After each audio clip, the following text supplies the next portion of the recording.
The last sliver of sun disappeared behind the craggy mountains, as Hannah Gibson watched her husband deal away the final shreds of her dignity. Tears burned her eyes, but she refused to let them fall as she stood on the makeshift auction block in the dusty main street of Leadville, Colorado, with dozens of leering men bidding on her like she was no more than a prized mare. $200, called out a rotund banker, his eyes traveling the length of her body in a way that made her skin crawl. $250, countered a gap-toothed miner whose breath could likely fell a buffalo at 20 paces. The year was 1878, and Hannah had learned the hard way that a woman without means was at the mercy of men who had none. 6 months ago, she'd been a respectable shopkeeper's wife in Denver.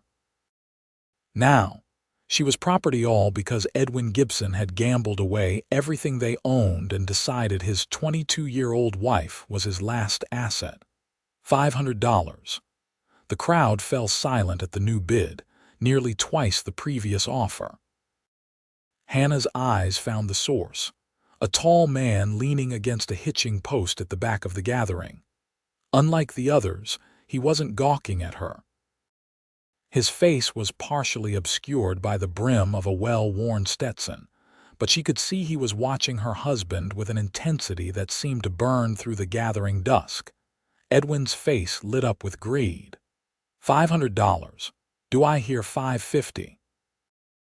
The crowd murmured, but no one raised the bid. The mysterious stranger had effectively silenced the competition. Sold, Edwin declared, hammering his fist against a barrel. Come claim your wife, mister. Hannah felt her legs trembling beneath her skirts as the stranger straightened and moved through the parting crowd. Up close, she could see he was younger than she'd first thought, perhaps 28 or 29, with sun-bronzed skin and eyes the color of a summer storm. A small scar bisected his right eyebrow, and his jaw was set in a hard line. "Name's Samuel Quincy," he said, not to Hannah but to Edwin as he counted out crisp bills. "I believe this settles our business." Edwin snatched the money, hardly bothering to hide his satisfaction. "She's a bit willful, but nothing a firm hand won't fix." The stranger Samuel turned his gaze to Hannah for the first time. "Madam, gather whatever belongings you wish to take. We'll be leaving town within the hour." Hannah's heart hammered against her ribs. From one cage to another, she thought bitterly. But what choice did she have? With trembling hands, she climbed down from the auction block, acutely aware of the sympathetic glances from the few women present and the disappointed leers of the men who'd failed to purchase her. Edwin grabbed her arm as she passed. "Be grateful, Hannah. I could have sold you to old Peabody over there." He nodded toward the gap-toothed miner. "At least this one looks like he can afford to feed you." Hannah wrenched her arm away. "I hope you choke on that money, Edwin." She walked with her head high to the small room above the saloon where they'd been staying. There wasn't much to pack: a faded dress, a nightgown, a hairbrush with several broken teeth, and a small book of poetry that had been her mother's. Everything else of value Edwin had already pawned or gambled away. When she returned to the street, Samuel Quincy was waiting beside 2 horses, his own powerful chestnut stallion and a dappled gray mare she'd never seen before. "Is this your horse?" she asked, confused. "It is now," he said, taking her small bundle and securing it to the mare's saddle. "And it's yours as well." Before she could question him further, he helped her mount and then swung up onto his own horse. The townspeople were still watching, Edwin among them, counting his money with undisguised glee. Samuel turned his horse toward the edge of town, and Hannah followed, uncertainty churning in her stomach. They rode in silence until the lights of Leadville were nothing more than a dim glow behind them. Samuel reined in his horse beside a small creek, and Hannah did the same, watching him warily. "Mr. Quincy," she began, her voice steadier than she felt. "I believe I have the right to know what you intend. You're free, Mrs. Gibson," he interrupted, removing his hat and running a hand through dark hair that curled slightly at the ends. "I have no claim on you, nor do I want one." Hannah stared at him, certain she had misheard. "I'm what? Free?" he repeated. "That spectacle back there wasn't a legitimate sale. A man can't sell his wife like a piece of furniture, no matter what your husband might think. I only played along to get you away from him." Hannah felt lightheaded, disbelief and relief washing over her in equal measure. "But the money, $500, Samuel shrugged. "A small price to pay to right a wrong." "Why would you do that for a stranger?" His expression darkened. "Let's just say I've seen what happens to women who fall into the hands of men like those back there. No one deserved to be on that auction block, Mrs. Gibson." Hannah studied his face, searching for some sign of deception, some hidden motive. But she saw only weariness and something that might have been compassion. "What am I supposed to do now? Where am I supposed to go?" she asked, the enormity of her situation crashing down on her. "That's your choice," Samuel said. "The horse is yours along with this." He reached into his saddlebag and pulled out a small leather pouch that clinked with the sound of coins. "It's not much, but it should help you start fresh wherever you decide to go." Hannah stared at the pouch, then back at the man who had just spent a small fortune to rescue her only to set her free. "I don't understand," she whispered. "Men don't just help women they don't know." A ghost of a smile touched his lips. "Perhaps you've known the wrong men, Mrs. Gibson." "Hannah," she corrected automatically. "I think I'd prefer not to use that name anymore." Samuel nodded. "Hannah, then. There's a town called Silverton about 3 days' ride south of here. I know a woman there who runs a boarding house. She's always looking for help, and she doesn't ask many questions about a person's past." "Are you going there?" Hannah asked before she could stop herself. He shook his head. "I have business elsewhere, but I can escort you part of the way if you'd like." These mountains can be dangerous for a woman traveling alone. Hannah weighed her options, which were admittedly few. She had nowhere to go and no one to rely on except this stranger who had, for reasons she couldn't fathom, shown her more kindness in an hour than Edwin had in their entire 3-year marriage. "I would appreciate that, Mr. Quincy." "Samuel," he corrected with that same ghost of a smile. "If we're traveling together, we might as well use our Christian names." They made camp by the creek, and Samuel shared his provisions: salt pork, hard biscuits, and coffee strong enough to stand a spoon in. As they sat by the small fire, Hannah found herself studying her rescuer. In the flickering light, she could see that his face was lean and weathered, with lines at the corners of his eyes that suggested he smiled more than she'd seen. His hands were calloused but clean, and he wore his gun with the easy familiarity of a man who knew how to use it but wasn't eager to do so. "You're not a cowboy," she observed. "Not dressed like one, anyway." Samuel glanced down at his plain, dark clothes. "No, madam. I was a ranger once, down in Texas. Now I work for the Pinkerton Detective Agency." Hannah's eyes widened. "You're a detective. Are you on a case now?" "I was," he said, poking at the fire with a stick. "Tracking a counterfeiter who's been passing bad bills through Colorado mining towns. I was in Leadville following his trail when I saw that situation developing." "And you just decided to spend your money, the agency's money," he corrected. "They'll understand once I explain." Hannah wasn't so sure, but she didn't argue. "Well, I'm grateful, regardless. I don't know what would have become of me otherwise." Samuel's expression hardened. "I do. That's why I couldn't just ride away." They fell silent for a time, the crackling fire and the gentle babbling of the creek filling the space between them. Finally, Hannah asked the question that had been troubling her since they left Leadville. "What if Edwin comes after me? Legally, I'm still his wife. Samuel considered this. Men like Edwin Gibson usually take the money and run. But if it eases your mind, I can help you file for divorce once we reach a larger town. There are grounds, considering he tried to sell you. Hannah nodded, a weight lifting from her shoulders. I would like that. I never want to see him again. Can't say I blame you. Samuel poured the last of the coffee into her cup. You should get some sleep. We have a long ride tomorrow. Hannah wrapped herself in the blanket he offered and lay down near the fire. She watched as Samuel moved to the edge of their camp, his silhouette alert and vigilant against the starlit sky. For the first time in months, she felt safe enough to truly rest. The next morning dawned crisp and clear, with the scent of pine heavy in the mountain air.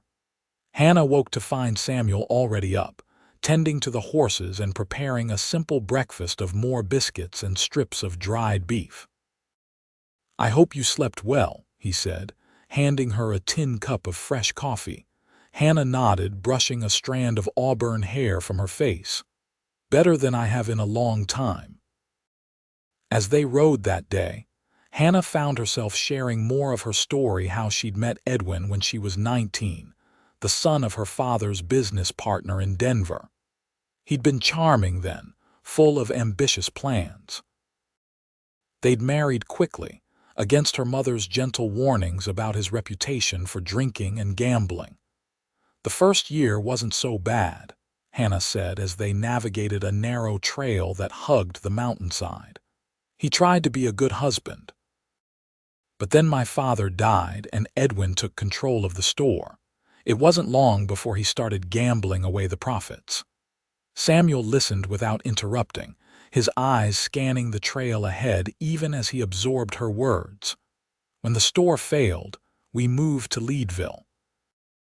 Edwin said there were opportunities in mining towns. What he meant was that there were more card games and desperate men willing to bet everything they had. Hannah's voice grew bitter. He lost our house in Denver in a poker game. After that, it was just one humiliation after another until finally, he decided I was his last asset worth anything. What would you have done if you'd had a choice? Samuel asked. Before all this happened. Hannah considered the question. No one had asked her about her own dreams in so long. I wanted to be a teacher, she admitted. I even started training at a women's college in Denver, but Edwin thought it was a waste of time after we were married. Samuel nodded thoughtfully. Silverton's growing fast. They'll need teachers. The suggestion kindled a small flame of hope in Hannah's chest. Perhaps, with her newfound freedom, she could still build the life she'd once imagined for herself. They traveled through breathtaking country, towering forests, giving way to high meadows scattered with wildflowers. The distant peaks of the San Juan Mountains like sentinels on the horizon. At night, they camped beneath the vast canopy of stars, and Hannah found herself increasingly drawn to the quiet strength of her companion. Samuel shared little of his own past, but through careful questions, Hannah pieced together parts of his story. He'd grown up on a small ranch in West Texas, the son of a hard-working couple who'd lost everything during the Civil War. He joined the Rangers at 18, then moved to the Pinkerton agency seeking more stable work. There had been a woman once, he admitted reluctantly, but she'd married another while he was away on assignment. I'm gone too much, he explained with a shrug that didn't quite hide the old hurt. Not the kind of man who can offer a woman much of a home. On the third day of their journey, disaster struck. As they were crossing a fast-moving stream, Hannah's mare stepped into a hidden hole and stumbled, throwing her into the rushing water. Hannah gasped as the icy current swept her downstream, her sodden skirts weighing her down as she struggled to keep her head above water. "Samuel!" she cried, catching a glimpse of him spurring his horse along the bank, his face a mask of determination. The current slammed her against a fallen tree, and Hannah clung to it desperately. the rough bark cutting into her palms. The water was so cold it stole her breath, making her muscles seize and tremble. Samuel dismounted at a point just ahead of her and waded into the stream, bracing himself against the current as he worked his way toward her. "Hold on," he called, his voice steady despite the urgency in his eyes. "I'm coming to get you." When he reached her, his strong hands closed around her arms, and he pulled her against his chest, sheltering her from the force of the current as he guided them both back to the shore. They collapsed on the rocky bank, Hannah shivering violently against him. "You're all right," Samuel murmured, his arms tight around her. "I've got you." Hannah couldn't speak, her teeth chattering too hard as shock and cold gripped her body. Samuel quickly gathered dry wood and built a fire, then helped her out of her sodden outer garments, wrapping her in his own dry coat and the blankets from their packs. "Your things," she managed finally, thinking of her small bundle of possessions that had been tied to the mare's saddle. "The horse is fine," Samuel assured her. "Spooked but unharmed. She made it across and is grazing up the trail. Your bundle is wet but intact." Hannah nodded, relief washing over her. The book of poetry was all she had left of her mother. Losing it would have been like losing her all over again. As the fire's warmth gradually penetrated her chilled body, Hannah became acutely aware of Samuel's closeness, of the protective way his arm remained around her shoulders. She felt a flutter in her chest that had nothing to do with her recent ordeal. "Thank you," she whispered. "That's twice now you've saved me." Samuel looked down at her, something shifting in his stormy eyes. "I'm beginning to think you're the kind of woman who's worth saving, Hannah." The way he said her name sent a ripple of warmth through her that not even the mountain stream's chill could extinguish. They remained by the fire until Hannah's clothes dried enough to be wearable again. The incident had cost them valuable traveling time, and Samuel suggested they find proper shelter for the night rather than making camp again. "There's a way station about 3 miles ahead," he told her as he helped her mount the mare. "Nothing fancy, but they'll have hot food and dry beds." The way station turned out to be a sturdy log building nestled in a small clearing, with a stable for horses and a common room where travelers could get a meal. The owner, a grizzled former prospector named Harlan, welcomed them with gruff hospitality. "Ain't often we get a lady through here," he commented, eyeing Hannah's still damp clothes and Samuel's protective stance beside her. "You two married?" "No," Hannah said quickly, a blush heating her cheeks. Samuel stepped in smoothly. "The lady had an accident crossing Willow Creek. She needs a hot meal and a place to rest." Harlan shrugged. "Got one private room and the common sleeping area. Private'll cost you extra." "We'll take the private room for the lady," Samuel said firmly. "I'll bunk in the common area." Hannah started to protest that she didn't want to take their only private accommodations, but Samuel silenced her with a gentle squeeze of her arm. "You need proper rest after today," he murmured. The room was small but clean, with a narrow bed and a washstand holding a pitcher of water and a chipped basin. After a hearty supper of venison stew and cornbread, Hannah gratefully retreated to change into her nightgown and comb out her tangled hair. She was nearly asleep when a soft knock came at her door. Wrapping a blanket around her shoulders, she opened it to find Samuel, his expression troubled. "I'm sorry to disturb you," he said quietly, "but I overheard something you should know. There are 3 men in the common room who just arrived from Leadville. They're talking about a man named Gibson who's been flashing money around, bragging about some scheme involving his wife." Hannah's blood ran cold. "Edwin, he followed us." "Not directly," Samuel said. "From what I gathered, he's been telling people his wife was kidnapped by a Pinkerton man, and he's offering a reward for information. These men are bounty hunters headed toward Silverton, thinking we might have gone that way." Hannah sank onto the edge of the bed, her legs suddenly weak. "He won't let me go, will he? Even after selling me like an animal?" Samuel leaned against the doorframe, his face grim. Men like Edwin Gibson don't like losing what they consider theirs, even when they're the ones who cast it aside. "My guess is he spent some of that money, had second thoughts, and now wants to reclaim his property without having to return the cash." "What do we do?" Hannah whispered, fear clawing at her throat. Samuel straightened. "We change our plans. Silverton's too obvious now. We'll head west instead, toward a town called Durango. It's newer, growing fast.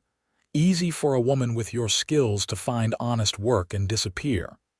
Hannah nodded, trusting his judgment. "When do we leave?" "First light," he said. "Try to get some rest. I'll keep watch tonight." As he turned to go, Hannah impulsively caught his hand. "Samuel, thank you. Again." His fingers tightened briefly around hers, and something passed between them, a current as tangible as the one that had nearly swept her away that afternoon. "Sleep well, Hannah," he said softly. And then he was gone, closing the door quietly behind him. They left the way station before dawn, riding hard through the morning mist that clung to the mountainsides like ghostly shrouds. Samuel set a grueling pace, taking them off the main trails and through terrain that would be difficult to track. By midday, Hannah's muscles were screaming in protest, but she said nothing, understanding the necessity of putting as much distance as possible between themselves and Edwin's bounty hunters. When they finally stopped to rest the horses near a secluded spring, Hannah slid from the saddle with a barely suppressed groan. Samuel was at her side immediately, his hand under her elbow to steady her. "I'm sorry," he said, genuine regret in his voice. "I know this pace is hard on you." Hannah straightened her spine, determined not to be a burden. "I'm fine, just unused to so much riding." Samuel's eyes softened. "You're stronger than you give yourself credit for, Hannah. Most women I know wouldn't have endured half of what you have without breaking." His words warmed her more than they should have. "I suppose when the alternative is breaking, one finds unexpected reserves of strength." They ate a cold lunch of jerky and dried apples, washing it down with water from the spring. As they prepared to continue their journey, Samuel suddenly went still, his head tilted as if listening. "Get down," he ordered softly, drawing his revolver in one fluid motion. Hannah dropped to the ground, heart pounding as Samuel positioned himself between her and whatever threat he detected. A moment later, she heard it too, the distant sound of hoofbeats approaching. "Stay here," Samuel whispered, moving silently toward a cluster of boulders that offered a vantage point over the narrow trail they'd been following. Hannah pressed herself against the trunk of a ponderosa pine, trying to control her rapid breathing as she watched Samuel's tense form. The hoofbeats grew louder, and then a rider appeared on the trail below, a lone figure on a lathered horse that had clearly been pushed hard. With a jolt of fear that nearly stopped her heart, Hannah recognized Edwin. Samuel must have recognized him too, for he stepped out from behind the boulders, his gun trained steadily on the rider. "That's far enough, Gibson," he called, his voice carrying in the mountain air. Edwin reined in his horse sharply, his hand moving toward his own weapon. "Where's my wife, Pinkerton, the woman you tried to sell at auction?" Samuel's tone was deceptively calm. "She's no longer your concern." Edwin's face contorted with rage. "I paid good money for her." "You had no right. A woman isn't property to be bought and sold," Samuel cut him off. "The law would take a dim view of what you tried to do in Leadville." "The law?" Edwin sneered. "You think anyone cares what happens to a wife out here? She belongs to me and I want her back. Now." Hannah couldn't bear it anymore. She stepped out from her hiding place, ignoring Samuel's sharp intake of breath. "I was never yours to sell, Edwin," she said, her voice steadier than she felt. "And I'll die before I go back with you." Edwin's bloodshot eyes fixed on her with malevolent intensity. "Always did have a willful streak," he spat. "Should have beaten it out of you years ago." Before Hannah could respond, Edwin drew his gun with unexpected speed, firing wildly in their direction. Samuel shoved Hannah to the ground as the bullet splintered the bark of the tree behind them. His own weapon barked once, and Edwin jerked in the saddle, his gun dropping from suddenly lifeless fingers. For a terrible moment, Hannah thought Samuel had killed him. But as Edwin clutched his bleeding arm, cursing violently, she realized the shot had been precisely aimed to wound rather than kill. Samuel was on him in seconds, dragging him from the saddle and disarming him completely, checking for hidden weapons with the efficiency of a man long practiced in such matters. He bound Edwin's wound with a bandana, then tied his hands securely with a length of rope from his saddlebag. "You can't do this," Edwin raged, his face pale with pain and fury. "She's my wife." Samuel ignored him, turning to Hannah with concern etching his features. "Are you hurt?" Hannah shook her head, though she felt as if her knees might give way at any moment. "What are we going to do with him?" Samuel glanced at the raving man on the ground. "There's a marshal's office in a mining camp about 10 miles west of here. I'll turn him in on charges of attempted murder. That shot wasn't an accident." "But what about what he did to me?" Hannah asked, her voice small. "Will that matter to a marshal?" Samuel's jaw tightened. "It will when the charges come from a Pinkerton agent with a spotless reputation, and when that agent produces witnesses from Leadville who saw him try to sell his wife at auction." Edwin lunged against his bonds, nearly toppling over in his rage. "You've got nothing. It's my word against yours." "And mine," Hannah said, finding her courage again. "I may be a woman, Edwin, but I can still testify to what you did, how you gambled away everything we had. How you beat me when I begged you to stop. How you finally decided I was worth more to you sold than kept." Something in her calm recitation seemed to deflate Edwin's bluster. For perhaps the first time he really looked at her and saw not the meek, frightened creature he dominated, but a woman standing straight and unafraid, her green eyes clear and determined. "You won't win," he muttered, but the conviction had drained from his voice. Samuel hoisted Edwin none too gently onto his horse, securing him to the saddle so he couldn't escape. "We'll see about that." The mining camp was a chaotic collection of tents and hastily constructed wooden buildings strewn across a valley where a recent silver strike had drawn prospectors by the hundreds. The marshal's office was little more than a large tent with a crude wooden sign, but the man inside wore his badge with the gravity of long service to the law. Marshal Frank Hollister listened to their story with a weathered poker face, his shrewd eyes moving from Samuel to Hannah to the sullen Edwin.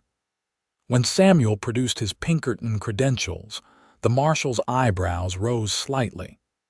"This is a serious accusation, Agent Quincy," he said finally.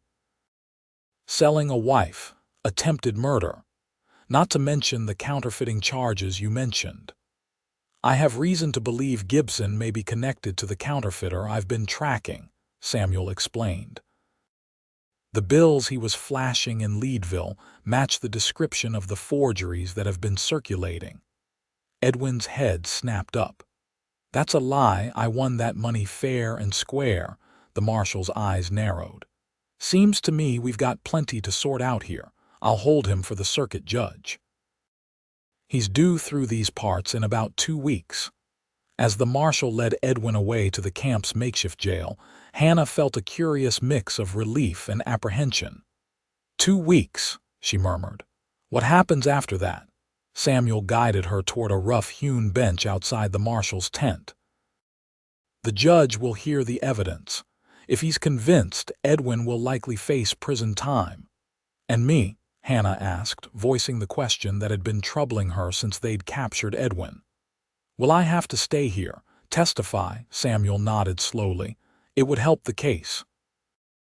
But afterward, you'll be free to go wherever you choose. The judge can grant your divorce at the same proceeding, given the circumstances. Hannah stared down at her hands, suddenly unsure. The prospect of freedom, true, legal freedom, was so close she could almost touch it. Yet the idea of facing Edwin in a makeshift courtroom, of having to recount every humiliation in front of strangers, made her stomach twist. As if reading her thoughts, Samuel covered her clasped hands with one of his own. You don't have to decide right now. We can find you a place to stay in the camp, somewhere safe, while you consider your options. Hannah looked up at him, struck again by the steadiness in his gray eyes. What about you? Don't you have to continue your investigation? A slight furrow appeared between Samuel's brows. I've wired the Denver office about Gibson. If he is connected to our counterfeiter, they'll send additional agents. I've requested permission to remain here until the judge's hearing.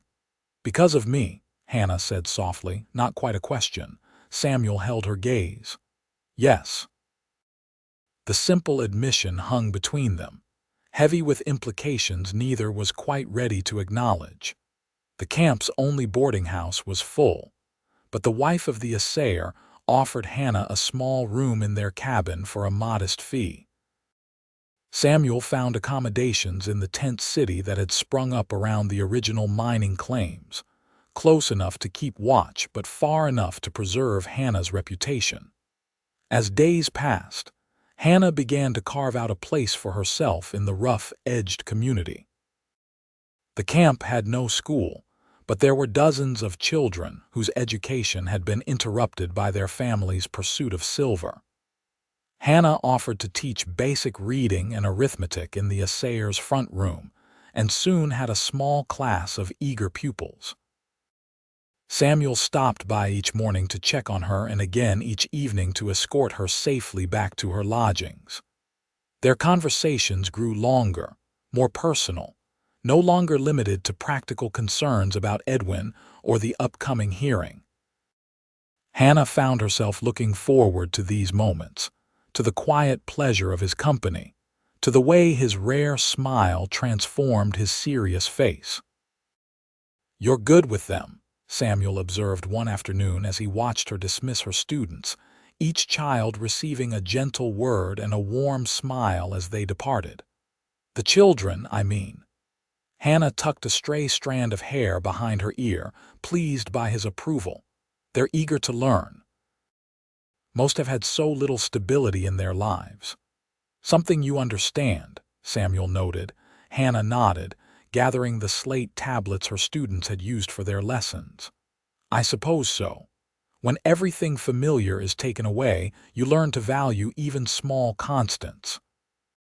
Samuel stepped forward to help her, his hands briefly covering hers as he took some of the slates.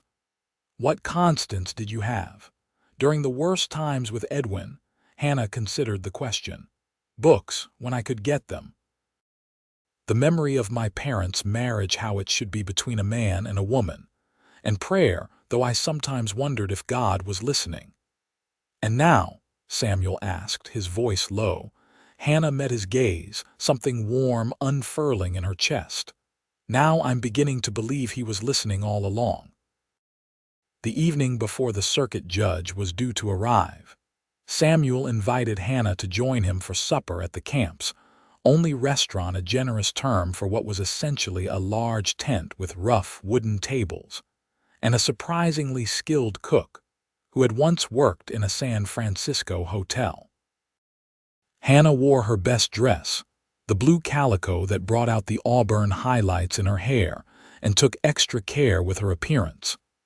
When Samuel arrived to escort her, she felt a flutter of satisfaction at the appreciative warmth in his eyes.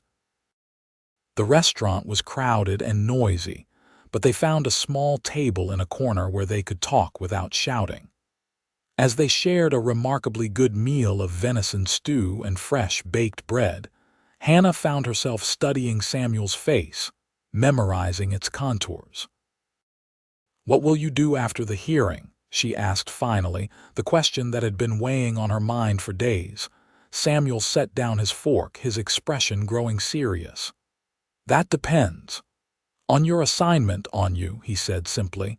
Hannah's breath caught. "Me." Samuel reached across the table, his fingers brushing hers in a gesture that sent warmth spiraling up her arm. "I've been thinking, Hannah, about what happens after the judge grants your divorce." "So have I," she admitted. "I received a wire from the Denver office yesterday," Samuel continued. "They want me back. The counterfeiting case is larger than they thought, with connections to operations in California." Hannah's heart sank, though she tried not to let it show on her face. "I see. When will you leave?" "I haven't responded yet," Samuel said, his eyes never leaving hers. "I wanted to speak with you first." Hope fluttered in Hannah's chest, fragile and uncertain. "About what?" Samuel's fingers curled more firmly around hers. "About the possibility of you coming with me, not just to Denver but afterward, wherever my work might take me." Hannah stared at him, hardly daring to believe what she was hearing. "As your wife, you mean?" A slow smile spread across Samuel's face, transforming it in that way that never failed to make her heart skip. "I had planned a more formal proposal, but yes, as my wife." "But you said once that you weren't the kind of man who could offer a woman much of a home," Hannah reminded him, even as joy began to bubble up inside her. "I've been thinking about that too," Samuel admitted. "About how home isn't always a place. Sometimes it's a person." His thumb traced gentle patterns on her palm. "These past weeks, Hannah, being with you, seeing your courage, your kindness, your strength, I've felt more at home than I have in years." Tears pricked Hannah's eyes. "Samuel, I know it's sudden," he rushed on. "I know your experience with marriage has been terrible. I wouldn't blame you if you never wanted to enter into it again, but I swear to you, I would spend every day trying to be worthy of your trust." Hannah turned her hand beneath his, threading their fingers together. "It is sudden," she acknowledged. "And yes, part of me is afraid, but a larger part." She took a deep breath. "A larger part feels like I've been waiting for you my whole life."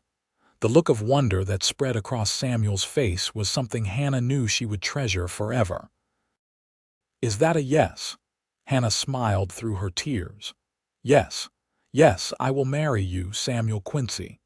He raised her hand to his lips, pressing a kiss to her knuckles that sealed their promise more firmly than any contract. The circuit judge arrived the next morning with minimal fanfare, a no-nonsense man named Judge Wilson with sharp eyes and a reputation for fairness. The hearing was held in the largest tent in the camp, hastily converted into a courtroom with the addition of a table for the judge and benches for spectators.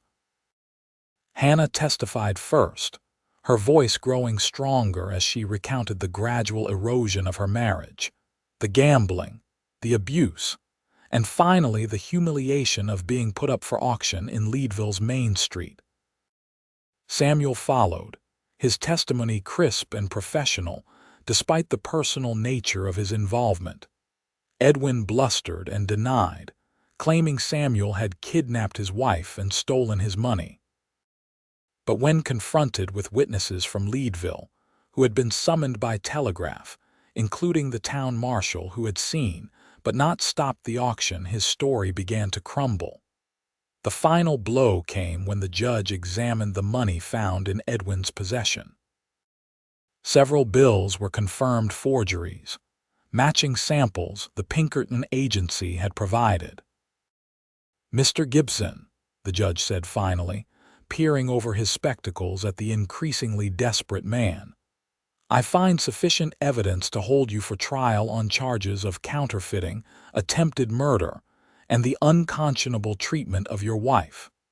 As for the divorce petition—" He turned to Hannah, his stern face softening slightly. Given the extraordinary circumstances, I am granting your divorce immediately, with no waiting period. You are legally free of this man, Mrs. Gibson." "Thank you, Your Honor," Hannah whispered, relief washing over her in a dizzying wave. As Edwin was led away to await transport to Denver for trial, he hurled one last venomous look at Hannah. "You'll regret this," he spat. "Both of you." Samuel stepped protectively in front of Hannah. "It's over, Gibson. You've lost." Outside the makeshift courtroom, Hannah stood in the bright mountain sunshine, feeling as if a great weight had been lifted from her shoulders. "It's done," she said wonderingly. "I'm free." Samuel smiled down at her. "Yes, you are, free to choose your own path." Hannah slipped her hand into his. "I've already chosen." They were married 2 days later by the same judge who had granted Hannah's divorce. In a simple ceremony attended by the assayer and his wife, Hannah's young pupils, and a few of the miners who had come to respect the quiet Pinkerton agent and the teacher who had brought a touch of civilization to their rough camp. Hannah wore a new dress of soft blue cotton, purchased from the camp's general store with money she had earned teaching. Samuel had found a sprig of wild columbine for her hair, its delicate purple petals a stark contrast to the rich auburn. When they exchanged their vows, Hannah's voice was clear and unwavering, her green eyes shining with a happiness she had once thought lost to her forever. They left for Denver the following morning, the first leg of what would be many journeys together as Samuel continued his work for the Pinkerton agency. But unlike Edwin's broken promises of opportunity and prosperity, Samuel's assurances proved true. In each new town, Hannah found ways to use her teaching skills, sometimes in formal schools, sometimes in improvised classrooms like the one in the mining camp. 2 years after their wedding, as they settled temporarily in a small house on the outskirts of Santa Fe, Hannah discovered she was expecting their first child. The joy on Samuel's face when she told him was a sight she knew she would carry in her heart always. "A family of our own," he said in wonder, his hand gentle on her still flat stomach. "Something I never thought I'd have." "Nor I," Hannah admitted. "After Edwin, I was afraid to even dream of this kind of happiness." Their son was born in the spring of 1881, a healthy boy with his father's gray eyes and a tuft of hair that promised to be as auburn as his mother's. They named him Thomas, after Samuel's father, and he became the center of their world. Samuel continued his work with the Pinkertons, but he arranged his assignments to allow for longer periods at home, particularly after Thomas's birth.